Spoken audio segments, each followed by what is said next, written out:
Hi everyone, कसे आहात सगळे? मस्त मजेत ना? अपेक्षा करते मजेतच असाल. तुम्हा सगळ्यांचं स्वागत आहे माझ्या चॅनलवरती. तर आज सकाळी सकाळी ना योगावरून आल्यानंतर थोडंसं बाल्कनीत आले आणि माझं जे झाड आहे ना गुलाबाचं, ते एक साईडच होतं आहे. मी व्यवस्थित लावलेलं होतं, पण ते काय माहिती एक साईडच वाढतं आहे आणि फांदी तुटल्यासारखी झाली आहे त्याची. ट्राय करते की मी माती बसून की ते असं व्यवस्थित वाढेल आणि व्यवस्थित एक मध्यभागी होऊन जाईल. पण ते काही होत माझ्याकडे ट्राय करते पण होत नाही आहे. पण आता मी त्याला थोडंसं ओलं करून वगैरे माती अशी एकदम दाबून ठेवली आहे जेणेकरून होईल. पण ते थोडा वेळ तसं राहतं, स्ट्रेट राहतं आणि थोड्या वेळाने परतच लगेचच एक साईड होऊन जातं.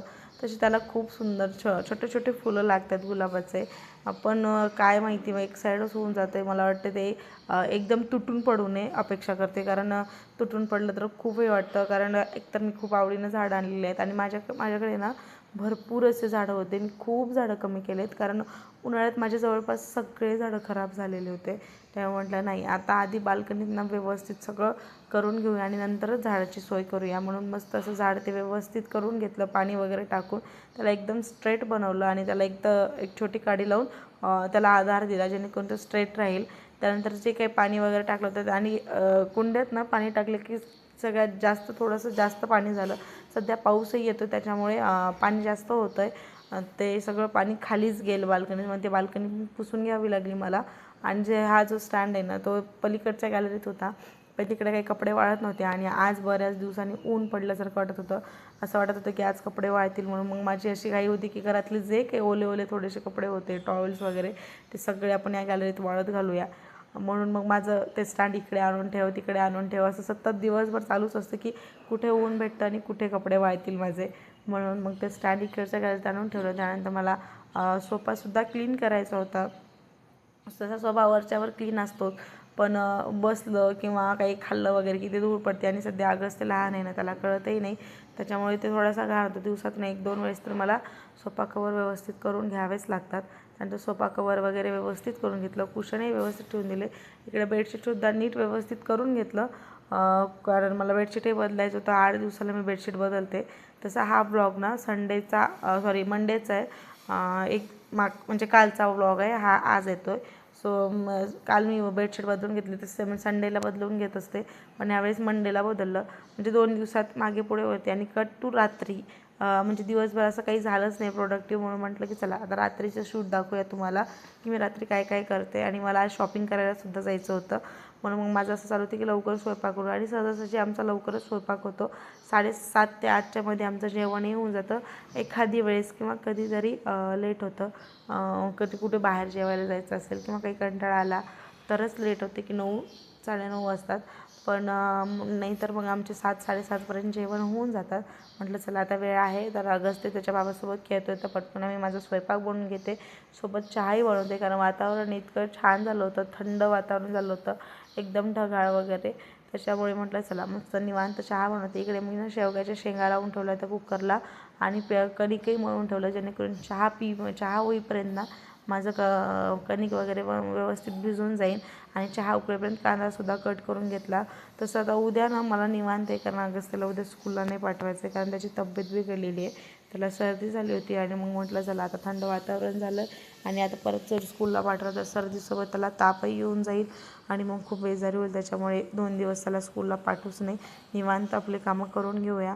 म्हणून निवांत असं सगळं कट करून घेतलं. भाजी वगैरे कुकरला लावून घेतली. ती भाजीही झालेली होती, म्हणजे बनवायची होती, उकळून झालेली होती शेंगा.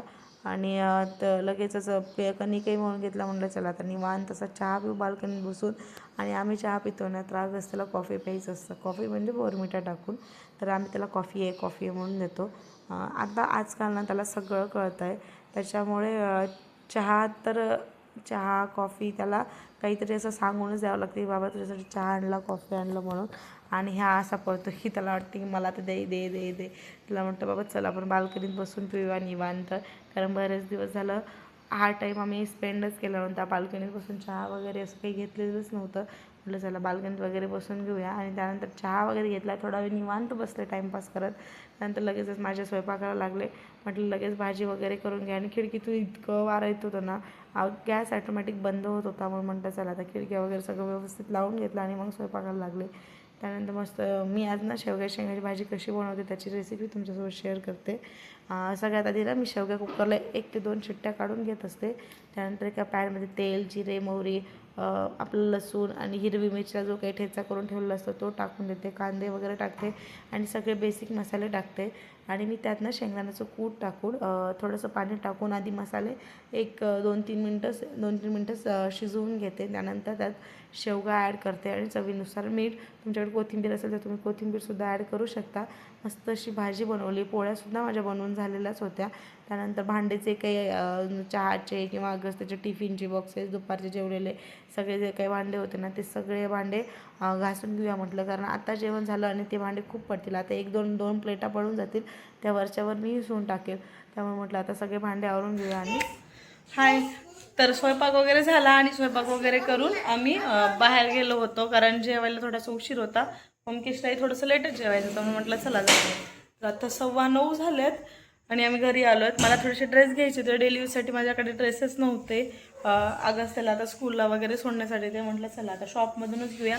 ऑनलाईन मी ड्रेसेस मागवले होते पण मला काही एवढे व्यवस्थित आले नाहीत. म्हणजे फिटिंग तर व्यवस्थित आली होती पण कपडा एवढा व्यवस्थित आला नाही, म्हणून मग मी काही ड्रेसेस आणले. सो मी ट्राय करते आणि तुमच्यासोबत शेअर करते. काय झालं अगस्त्या?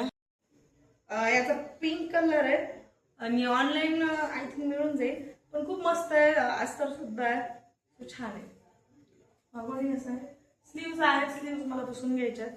आणि ओके, आणखी एक घेतलेला तो सुद्धा ट्राय करते. याच्यासोबत ओढणी सुद्धा आहे. आणि हे थांबा एकच मिनिट. हे अशी ओढणी इतकं मस्त आहे अशी ओढणी कॉटन मध्ये.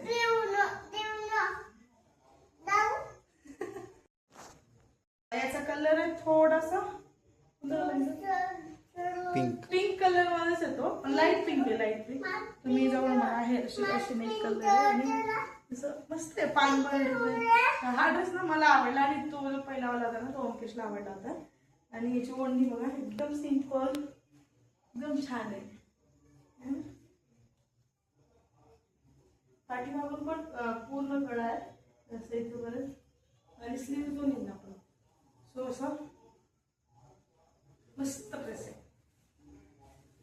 चला 2 ड्रेस आणि अगस्त्याचं बघा काय चालू आहे. ओढणीसोबत काय चालू आहे. म्हणजे मी काही नवीन ड्रेस घातला त्याचं असंच चालू असतं. नेल पेंट लावलं तर त्याला पण लावायचं असतं. तुमच्याकडे असा प्रकार आहे का? तुमची मुलं असंच करतात का? You are not boy girl, you are boy. बरं ठीक आहे. चला आता ड्रेस चेंज करते. आणि कसं वाटलं ड्रेस कमेंट करून नक्की सांगा, आवडला असेल तर. माझ्याकडे मला जर कुठे ऑनलाईन दिसला तर मी लिंक देऊन देईन. बाय द वे खूप मस्त आहेत आणि खूप छान प्राईजमध्ये भेटलेले आहेत. 2 ड्रेस मला 2000 मध्ये भेटलेत. हा 1000चा आहे आणि तोही 1000 रुपयाचा आहे. सो मस्त ड्रेस आहेत डेली यूजसाठी पण. चला आता मी ड्रेस वगैरे चेंज करते आणि जेवायला घेतो, कारण भूक लागली. 9:30 वाजतात आणि अगस्त्याला थोडीशी सर्दी झाली आणि जरा कणकण वाटते. त्यामुळे उद्या त्याचा स्कूलचा काही प्लॅन नाही आहे. बघू आता काय होतं ते. उद्या शेअर करेल. पण आता चेंज करते आणि जेवायला घेते. ओमकेशला भूक लागली कारण ते किचनमध्ये गेलेले आहेत. चला स्टे ट्यून. तर आता जेवण वगैरे झालेलं आहे आणि बाहेरून आलं ना इतका कंटाळा. त्यात मी स्वयंपाक बनवून जेवण वगैरे बनवून गेले होते म्हणून काही वाटलं नाही. आणि आता जेवण वगैरे झालंय, सगळं व्यवस्थित निवांत चालू आहे. अगस्त्याला जीव घालताय. म्हटलं चला आता मी जे काही कपडे आणले ना, जो काही कपडे आल्यानंतर ट्राय करायला काय वाटत नाही. आणि हा जो ढिगारा पडतो ना हा एवढा सगळा, तो घडी करायला खूप जीवावरती येतो. म्हटलं आता नवीन कपडे आणले तर थोडंसं व्यवस्थित ठेवून देऊया. आणि खरंच खूप सुंदर ड्रेस भेटले. बऱ्याच दिवसापासून मला ड्रेसेस घ्यायचे होते. तसं माझं टार्गेट ठरलं होतं मला 7 ते 8 ड्रेसेस घ्यायचे.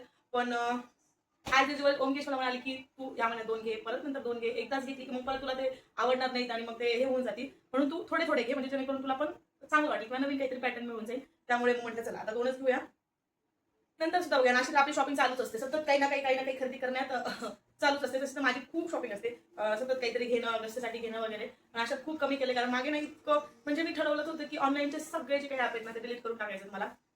तर मी आता एक ॲप डिलीट केला. तसं एकदमच नाही होते, पण आता कमी केले थोडंसं ऑनलाईन मागवायचं वगैरे. त्यामुळे खूप छान. आणि ऑनलाईन खरेदी म्हणजे आपण वस्तू जेव्हा ऑनलाईन घेतो ना तेव्हा वस्तू चांगले येतात, पण आपण जेव्हा अशा काही कपडे वगैरे ऑनलाईन घेतो ना, ते मला तरी कधी चांगले लागलेले नाहीयेत. त्यामुळे मला ऑफलाईनच कपडे बेस्ट वाटतात, कारण आपल्याला आपल्या मनासारखे भेटतात, क्वालिटी व्यवस्थित भेटते. त्याच्यामुळे मी ऑफलाईनच कपडे घ्यायला सगळ्यांना प्रेफर करते. सो छान आहे ड्रेस आणि खरेदी पण छान आहे. स्वस्तात भेटले, म्हणजे जेवढं आपल्या बजेटनुसार होते, माझं जेवढं बजेट होतं त्यानुसार मला भेटलं. आणि साधे सिंपल आहेत, जास्त काही एकदम ओव्हर वगैरे असं काहीच नाही. सो मला आवडले बघू. आणि हा मला खूप आवडला ड्रेस, कारण एकदम सायलेंट आहे आणि डिझाईन त्याची एकदम सुंदर आहे. तर मला खूप आवडला हा ड्रेस. त्या ड्रेसपेक्षा हा ड्रेस खूप आवडला. कलर सायलेंट आहे, पीच कलर म्हणजे लाईट गुलाबी कलर आहे. सो भारी वाटतो असा कलर. आता हे सगळं आवडतंय आणि नंतर थोडं मला स्किन केअर सुद्धा करायचंय, कारण माझं काय होतं ना, संध्याकाळी इतकं थकून जात होते की दिवसभर जो काही असं काही लवकर उठणे, योगाला जाणे, नंतर अभ्यासाला टिफिन म्हणून द्या, त्याला स्कूल आणून सोडा, त्याला आणि घराचे सगळे कामं आवरा, नंतर त्याला आलं खाऊ वगैरे घाला, माझा एक अख्खा दिवस त्याच्यातच जातोय. आणि मग मला संध्याकाळी इतका कंटाळा येतो की स्किन केअर राहून जाते. पण आजपासून मी ठरवले की रात्रीचं स्किन केअर मला अजिबात स्किप करायचं नाहीये. सो आता हे सगळं आवडते, ते काही पसरा, जे काही कपड्यांचं पसार आहे ते सगळं आवरून व्यवस्थित ठेवून देते आणि मग माझी स्किन केअर करून स्किन केअर करायला घेते. सगळं काहीच पसारा नाही. त्यानंतर ब्रश करायला घेतलं, कारण नाईट स्किन केअर रुटीन मला करायची होती डेलीसाठी. ब्रश केलं, मस्त चेहरा फेस वॉशने फ्रेश करून घेतला. त्यानंतर हे जे लावते ना, हे सिरम नाही आहे, हे फेस मास्क आहे आणि खरंच खूप मस्त आहे फेस मास्क आणि स्ट्रॉंगसुद्धा आहे. एकदम छान वाटतं आणि चेहऱ्यावरती ग्लोसुद्धा येतो आहे. त्यानंतर मी अंडर आय क्रीमसुद्धा वापरते आणि या क्रीमची ना एक चांगली गोष्ट आहे की त्याला प्रेस करायचं, किंवा आपण जो काही बोटांनी जे आपण मसाज करतो ते क्रीमलाच आलेलं आहे. सो खूप मस्त आहे. अशी होती माझी दिवसभराची रुटीन. व्लॉग कसा म्हणजे दिवसभर मी हे सगळे कामं करते, रोजचंच माझं हे सगळं असतं. चला. So night skin care routine सुद्धा झाली आहे. आजचा ब्लॉग कसा वाटला, आवडला असेल तर लाईक करा, चॅनलला सबस्क्राईब करा आणि व्हिडिओ सुद्धा शेअर करा. कमेंट सुद्धा करा की ब्लॉग आवडतात नाही आवडतात, मी काय चेंजेस करू, काय काय तुम्हाला दाखवू, कुठल्या सब्जेक्टवर दाखवू, ब्लॉग करू, हे सुद्धा मला कमेंट करून नक्की सांगा. चला भेटूया पुढच्या ब्लॉगमध्ये. तो स्वतःची काळजी घ्या. So take care friends and bye.